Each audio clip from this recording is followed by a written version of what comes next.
CM Dhami ने NDRF के आयोजित तीसरे पर्वतारोहण अभियान शौर्य के फ्लैग ऑफ कार्यक्रम में भाग लिया। इस दौरान सीएम धामी ने कार्यक्रम को संबोधित भी किया। सीएम धामी ने कहा कि पीएम मोदी के मार्गदर्शन और सहयोग से हम राज्य को साहसिक खेलों और इको टूरिज्म के प्रमुख केंद्र के रूप में स्थापित करने के लिए निरंतर प्रयास कर रहे हैं।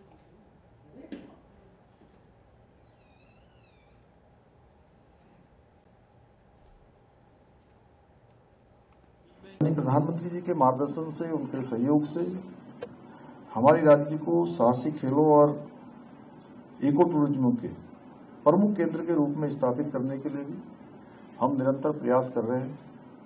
इसमें अनेक साहसिक खेल हैं और इस बार मैं आपको बताऊं कि जहां हमने हमारे राज्य के अंदर 38वें राष्ट्रीय खेलों का आयोजन हुआ, 38वें राष्ट्रीय खेलों के आयोजन में हमारे टिहरी में और शिवपुरी में और शारदा और काली नदी जो हमारी भारत नेपाल की सीमा बनाती है, एक बड़ा स्थान है। आप सब लोगों में से अगर किसी ने वहाँ कभी सेवा की हो तो जानते होंगे कि वो काली नदी ही जो है भारत और नेपाल की सीमा को निर्धारित करती है कि उसी सीमा के इस पार भारत और उस पार नेपाल।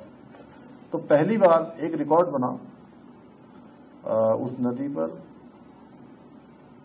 रात में रिवर राफ्टिंग की 38वें राष्ट्रीय खेलों की रिवर राफ्टिंग की प्रतियोगिता आयोजित की गई और ये भी जो है Guinness book of world record है।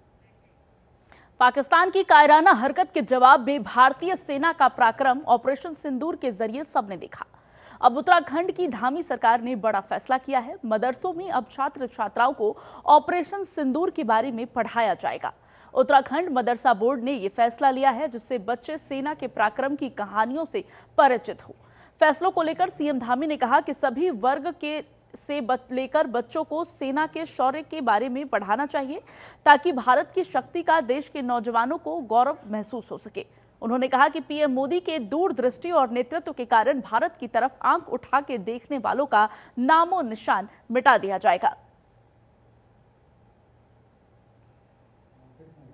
नहीं, वो सभी को पढ़ाया जाना चाहिए क्योंकि ये हमारे सेनाओं का अभूतपूर्व शौर्य, पराक्रम, साहस ऐतिहासिक है और हमारे प्रधानमंत्री जी का नेतृत्व, जिन्होंने दूरदृष्टि और सटीक रणनीति के तहत ऑपरेशन सिंदूर जिस प्रकार से संचालित हुआ, उसने भारत की नई शक्ति का परिचय पूरी दुनिया को दिया है कि अब कोई भारत की ओर आंख उठाकर देखेगा तो उसका नामो निशान मिटा दिया जाएगा। वहीं बीते दिनों 16वें वित्त आयोग ने उत्तराखंड का दौरा किया और उन्होंने राज्य के वित्तीय प्रबंधन की सराहना की। सीएम धामी ने राज्य सचिवालय में आयोग के अध्यक्ष डॉक्टर अरविंद पनगढ़िया और अन्य सदस्यों के साथ बैठक में राज्य का पक्ष रखा। उन्होंने राज्य की वित्तीय परिस्थितियों, चुनौतियों और विकास की आवश्यकताओं पर विस्तार से रोशनी डाली। वित्त आयोग के सफल दौरे के बाद सीएम धामी ने कहा कि हमें विश्वास है कि आयोग उत्तराखंड की प्रगति और विकास के कार्य करने में हर संभव सहायता करेगा, जिससे अधिक से अधिक राज्य को प्रोत्साहन मिलेगा।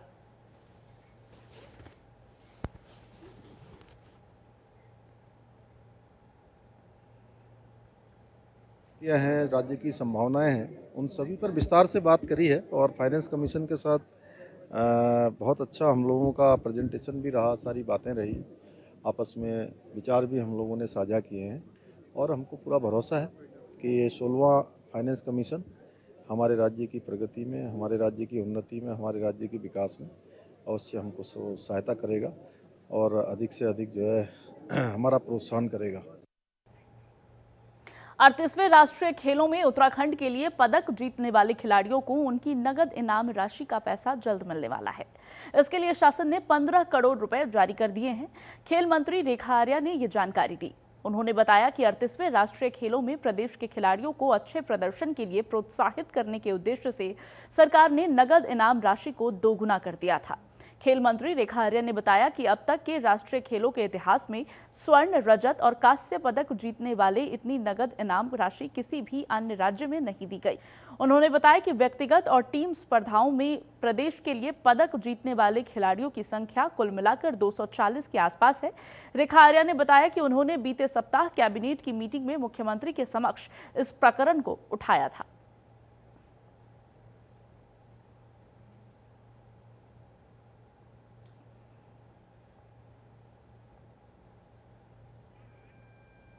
तो पदक जीतने वाले खिलाड़ियों के ऊपर धनराशि की वर्षा होने वाली है। बजट को बढ़ा दिया गया है और राशि का आवंटन भी कर दिया गया है। देखिए, आज बेहद खुशी का दिन है। मैं माननीय मुख्यमंत्री पुष्कर सिंह धामी जी का विशेष धन्यवाद करती हूँ कि पिछली बैठक में जब कैबिनेट की बैठक हुई थी, मैंने ये विषय उनके सामने रखा था कि हम लोगों ने अभी तक में जो राष्ट्रीय खेल के हमारे विजेता रहे हैं, जिन्होंने उत्तराखंड को 25वें पायदान से 7वें पायदान पर लाने का काम किया है, उत्तराखंड का गौरव बढ़ाने का काम किया है, उत्तराखंड को देवभूमि से सैन्य भूमि से खेल भूमि की ओर अग्रसर किया है। तो अभी तक हम लोग उन खिलाड़ियों को नगद इनाम धनराशि जो आपके द्वारा घोषित की गई थी, वो अभी तक उनको प्राप्त नहीं हो पाई है और उसमें अभी तक धनराशि अब बजट प्रबंधन नहीं हो पाया है। ये विषय मैंने उनसे रखा था। 16वें वित्त आयोग के राजनीतिक दलों के प्रतिनिधियों के साथ हुई बैठक में प्रदेश कांग्रेस ने राज्य की अर्थव्यवस्था के लिए कई सुझाव दिए। इसको लेकर कांग्रेस प्रदेश अध्यक्ष करण माहरा ने कहा कि हमने कहा कि उत्तराखंड को भी ग्रीन बोनस मिलना चाहिए। सोलर प्रोजेक्ट्स और वैकल्पिक ऊर्जा के लिए मांग की है। वहीं कांग्रेस से उत्तराखंड को विशेष राज्य का दर्जा देकर आर्थिक पैकेज का लाभ देने का भी आग्रह किया है। देखिए, बहुत सारे सुझाव दिए हैं। हमने अपने बोनस की बात की है। ग्रीन बोनस का मामला जो हमारे सांसद प्रदीप टम्टा ने लोकसभा में उठाया था, उस विषय को भी हमने रखा। हमने कहा कि 7 सिस्टर्स की तर्ज पर उत्तराखंड को भी ग्रीन बोनस मिलना चाहिए, क्योंकि हमने विकास की बदौलत, विकास की कीमत पे जो है अपने जंगलों को बचाते हैं। हमारे यहाँ अच्छी रोडें नहीं बन पाती, हमारे यहाँ नहीं बन पाते, बहुत सारी दिक्कतें हमारे यहाँ का नागरिक झेलता है। तो उत्तराखंड को उसके बदले ग्रीन जो ऑक्सीजन बचाते हैं, उसके बदले हमको ग्रीन बोनस मिलना चाहिए विषय है। और भी बहुत सारे इंपॉर्टेंट इश्यूज़ हैं जिसमें हमने मांग किया। हमने विशेष पैकेज की मांग की है इंडस्ट्रीज़ के लिए। हमने मांग की अपने सोलर प्रोजेक्ट्स और जो वैकल्पिक ऊर्जा है उसके लिए हमने डिमांड्स की हैं। और हमारे स्टेट को इंफ्रास्ट्रक्चर के रूप में ऐसे डेवलप किया हमारी अपनी आमदनी हो सके, स्टेट अपने पैरों पर खड़ा हो सके, उस तरीके के सुझाव कांग्रेस ने वित्त आयोग के इस कमेटी को दिए हैं। वहीं पौड़ी नगर की जल की समस्या को दूर करने के लिए अब एक और पंपिंग योजना तैयार की जा रही है। कैबिनेट मंत्री डॉक्टर घन सिंह रावत ने अपने जनपद पौड़ी भ्रमण के दौरान कहा कि नानघाट पंपिंग योजना से जल आपूर्ति पूरी तरह से पर्याप्त नहीं हो रही है। उन्होंने कहा कि पौड़ी में पर्यटन गतिविधियों को देखते हुए यहां पर पानी की और अधिक आवश्यकता है। इस आवश्यकता को पूरी करने के लिए श्रीनगर से एक और लिफ्टिंग योजना के तहत जलापूर्ति की समस्या के निस्तारण के लिए संबंधित अधिकारियों को उनके द्वारा निर्देशित किया गया है। देखिए, पौड़ी नगर के लिए हम लोगों ने पहले जो है नानघाट योजना दी थी।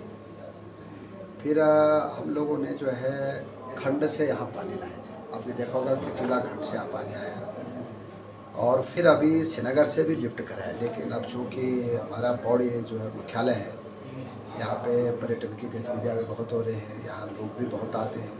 अब आज ही मैंने निर्देश दिया है जल निगम के अधिशासी अभियंता को कि श्रीनगर से एक दूसरी नई लिफ्टिंग योजना की यहाँ पे जो है DPR तैयार की जाएगी। और मैं कह सकता हूँ कि पौड़ी में भविष्य में पानी की कमी बिल्कुल नहीं। बीजेपी के जिला अध्यक्ष और हिंदू जागृति संगठन के अध्यक्ष के नेतृत्व में बीजेपी के कार्यकर्ताओं और स्थानीय लोगों ने मिलकर नगर पालिका बड़कोट में भारतीय सेना के पराक्रम को लेकर ऑपरेशन सिंदूर की सफलता के उपलक्ष्य में तिरंगा शौर्य सम्मान यात्रा निकाली। तिरंगा यात्रा मुख्य चौराहे से होते हुए स्वामी विवेकानंद हॉस्पिटल पहुंची। इस दौरान भारतीय सेना जिंदाबाद, भारत माता की जय के नारे लगाए गए।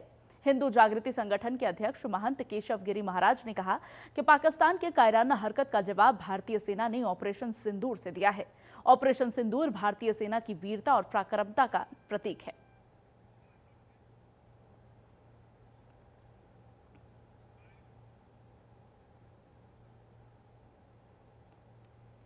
वहीं कॉर्बेट नगरी रामनगर विधानसभा में ऑपरेशन सिंदूर की सफलता पर रामनगर में तिरंगा शौर्य सम्मान यात्रा रामनगर मुख्य मार्ग होते हुए लखनपुर शहीद पार्क पर संपन्न हुई, जिसमें बीजेपी कार्यकर्ताओं, पदाधिकारी सहित विभिन्न स्कूली छात्र छात्राओं और स्थानीय लोगों ने हाथ में तिरंगा लेकर सम्मिलित हुए देशभक्ति के नारे लगाए।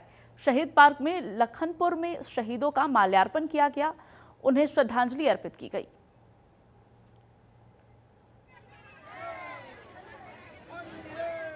आपको बता दें कि ऑपरेशन सिंदूर को लेकर देश भर में तिरंगा शौर्य सम्मान यात्रा निकाली जा रही है और ऐसा ही एक नज़ारा यहाँ भी देखने को मिला, जहां लोग हाथ में तिरंगा लेकर आंखों में जोश लेकर यात्रा में सम्मिलित हुए।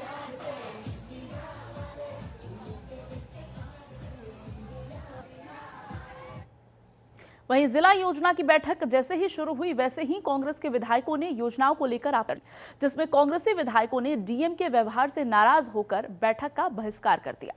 उन्होंने आरोप लगाया कि विधायकों के साथ ठीक व्यवहार नहीं करने पर उन्होंने नाराज होकर बैठक का बहिष्कार कर दिया।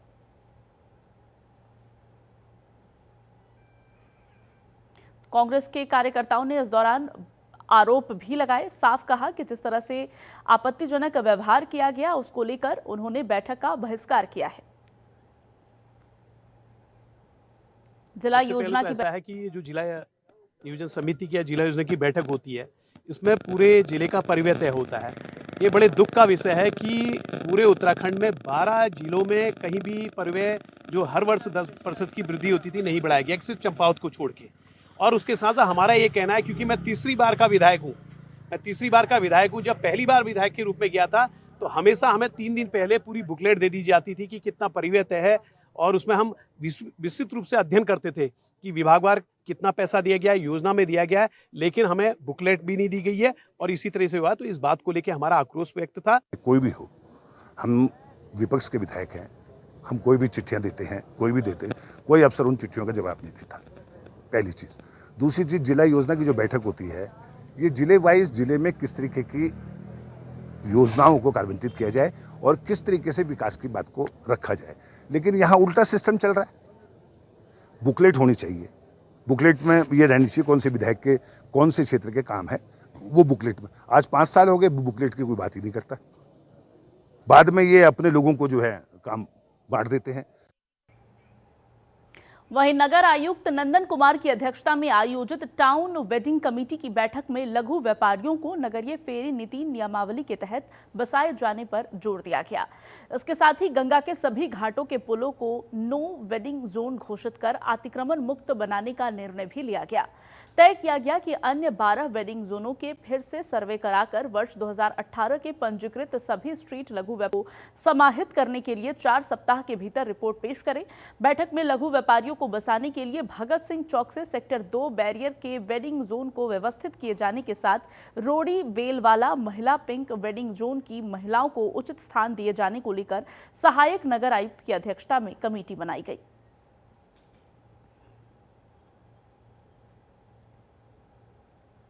आज टीवीसी की बड़ी महत्वपूर्ण बैठक थी और मैं समझता हूं नंदन कुमार जी ने जैसे चार्ज संभाला है, ये प्रथम रूप से आज बैठक में विशेष रूप से जो घाटों पर बिंदी चूड़ी माला बेचने वाली हमारी माताएं बहनें हैं, उनको कैसे विकल्प के रूप में समाहित किया जाए, उस पर विचार विमर्श किया गया। जो हमारा पिंक वेंडिंग जोन है, पिंक वेंडिंग जोन की जो महिलाएँ हैं उनको कैसे समाहित किया जाए, उस पर विचार विमर्श किया गया।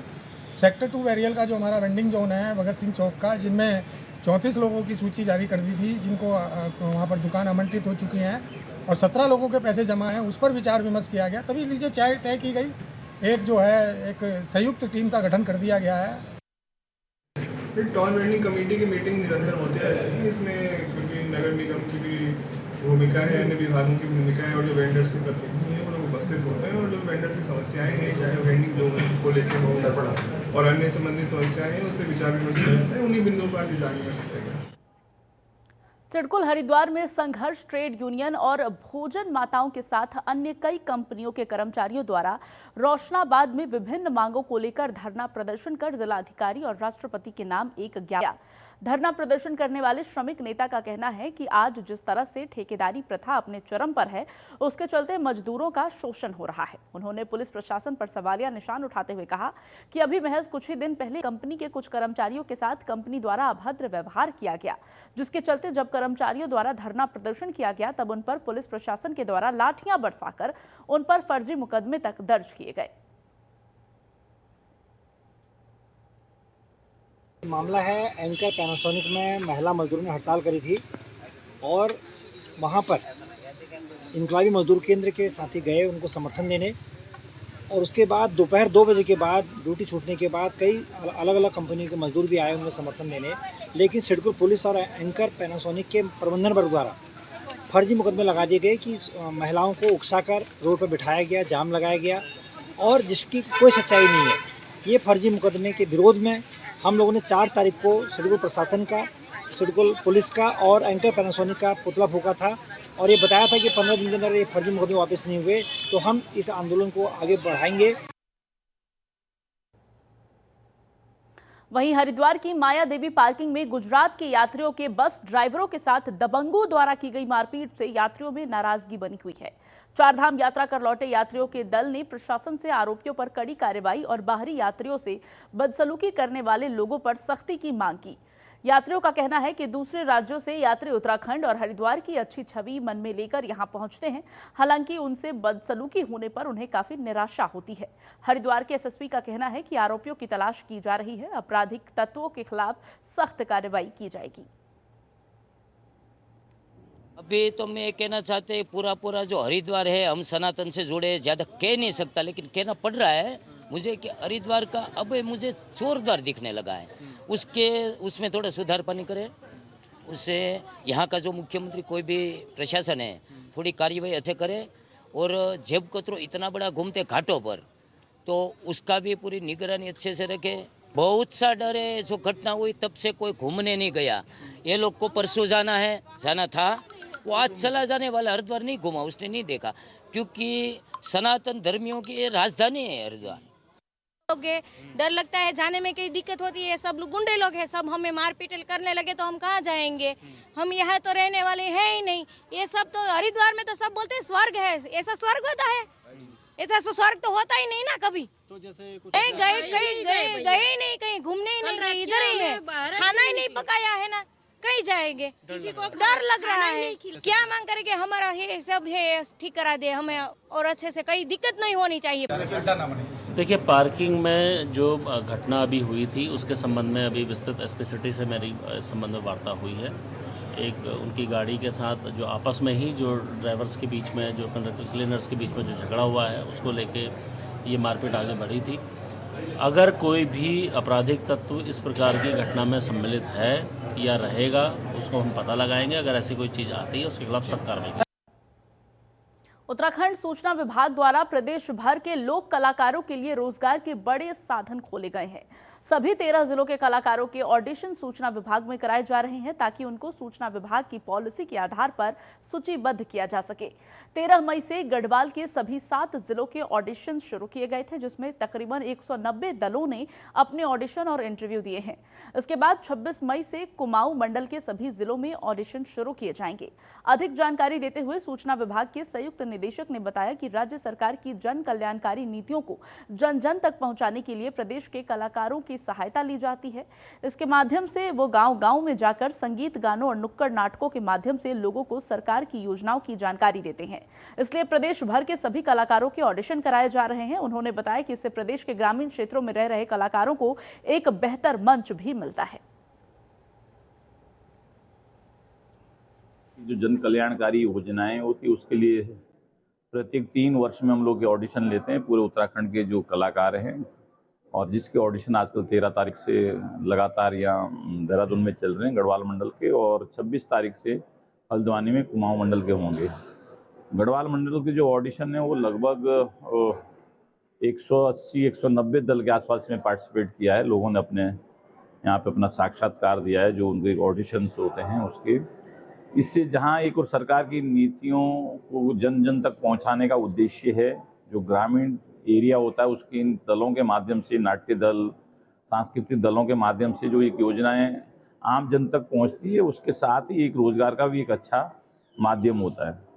और हमें लगता है कि जब तक पूरे ऑडिशन होंगे तो लगभग शायद यदि जो सिलेक्शन होंगे तो 2 से 2,500 हज़ार कलाकारों को इसमें रोजगार प्राप्त हो सकेगा, और साथ ही जो सरकार की जन कल्याणकारी योजना है, नीतियाँ हैं, वो जन जन तक पहुँच सकती है। वहीं एक बार फिर मौसम ने करवट बदला है। अल्मोड़ा जिले में झमाझम बारिश हुई। बारिश होने से गर्मी से राहत मिली, तापमान में गिरावट आई। इस दौरान लोगों ने मौसम का लुत्फ भी उठाया। वहीं आंधी तूफान के साथ ओले भी गिरे।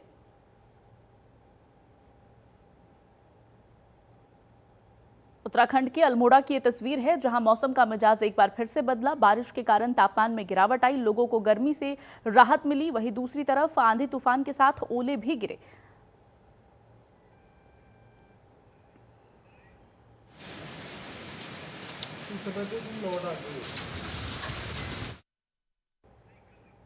कृषि उत्पादन मंडी समिति में तैनात मंडी सहायक को विश्व मानवाधिकार संरक्षण आयोग का राष्ट्रीय सदस्य बनाया गया है। इसके अलावा उनको समाज शास्त्र विषय में डॉक्टरेट की उपाधि से भी नवाजा गया है। राष्ट्रीय सदस्य बनने और अवार्ड मिलने से मंडी सहायक चंद्रशेखर काफी खुश और गदगद हैं। अब भविष्य में उनको डॉक्टर चंद्रशेखर के नाम से अलग पहचान मिलेगी। इस बड़ी उपलब्धि पर मंडी समिति के कार्यालय में स्थानीय लोगों ने डॉक्टर चंद्रशेखर को सम्मानित किया है।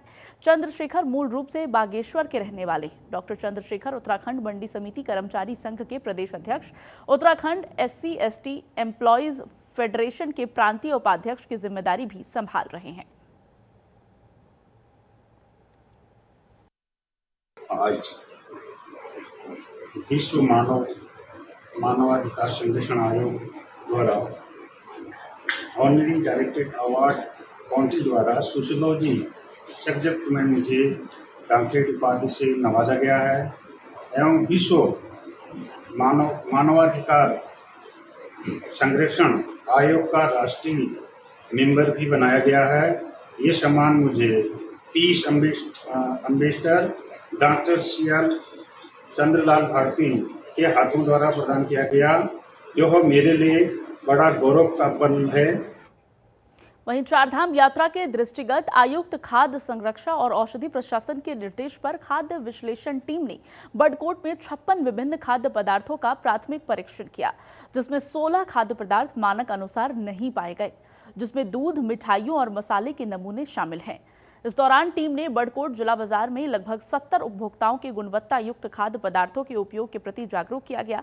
टीम ने बताया कि उनका उद्देश्य संपूर्ण यात्रा मार्ग में यात्रियों को स्वच्छ गुणवत्ता युक्त पदार्थ उपलब्ध कराना और यात्रियों के बीच गुणवत्ता युक्त खाद्य पदार्थों के उपभोग के प्रति जागरूकता पैदा करना है।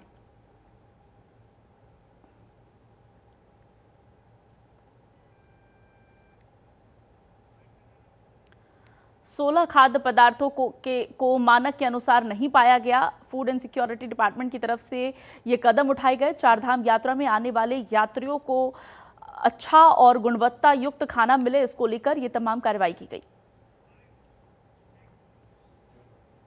चलिए आगे बढ़ते हैं। हरिद्वार जिले के मंगलौर कस्बे में बारात में गए दो पक्षों के बीच हुए विवाद ने खूनी संघर्ष का रूप ले लिया। इस खूनी संघर्ष में एक युवक की मौत हो गई, जबकि कई लोग गंभीर रूप से घायल हो गए हैं। सूचना पर पहुंची पुलिस ने घायलों को उपचार के लिए अस्पताल में भर्ती कराया, जहां से घायलों को प्राथमिक उपचार के बाद हायर सेंटर के लिए रेफर कर दिया गया। शव को कब्जे में लेकर पोस्टमार्टम के लिए भिजवा दिया गया है। मामले की छानबीन शुरू कर दी गई है। पुलिस ने हत्या का मुकदमा दर्ज कर लिया है और लोगों से पूछताछ की जा रही है।